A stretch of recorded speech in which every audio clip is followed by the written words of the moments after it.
చేశాను, చూశారుగా. ఇంక దాని గురించి డ్యాన్స్ నేను ఈ సంవత్సరం వేయలే, అంతకుముందు కూడా వేశా, అంతకుముందు కూడా వేశా.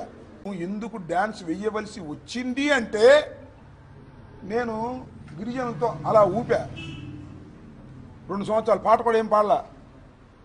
ఊపితే బ్రో అనే సినిమాలు పెట్టేశాడు అన్నయ్య, మా పవన్ అన్నయ్య. వాడు శ్యాంబాబు అని ఒక క్యారెక్టర్ పెట్టాడు. వాడిని తిట్టాడు, నన్ను పెట్టి 5 నిమిషాలు 3 నిమిషాలు. బాగా ఆనందపడ్డాడు. సంబరాల రాంబాబు అన్నాడు. నేను సంబరాల రాంబాబుని కాదు, నేను అట్లాంటి కాదు అన్నా. ఎస్, నేను సంబరాల రాంబాబుని సంక్రాంతికి అని చెప్పా. సంక్రాంతికి సంబరాలు చేస్తానని చెప్పా. మళ్ళా పాట రాయించి భోగి దిగి డ్యాన్స్ వేసా. పోయినసారి కాక అంత ముందుసారి. ఇవాళ పొలిటికల్ పాట మిక్స్ చేసి రాయించి పొలిటికల్ సెటైరిక్ పాట డ్యాన్స్ వేసా.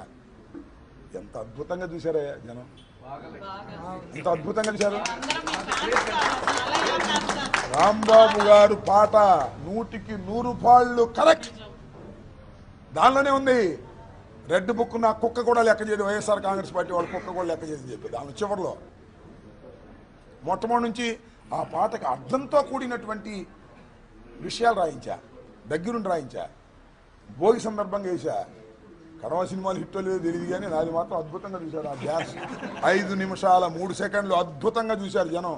మళ్ళీ రిపీటెడ్గా పెట్టుకుంటున్నారు. లక్షల కోట్ల మంది చూశారు. అంటే దీనిలో వాస్తవం ఉంది అని. పొలిటీషియన్ డ్యాన్స్ వేస్తాడు అని నిరూపించా. కేవలం పవన్ కళ్యాణ్ గారే డ్యాన్స్ వేయడు డబ్బులు తీసుకుని. నేను డబ్బులు ఖర్చు పెట్టి నేను డ్యాన్స్ వేసా పొలిటికల్గా. సో ఈ డ్యాన్స్ వేయడానికి కారణం పవన్ కళ్యాణ్ గారే.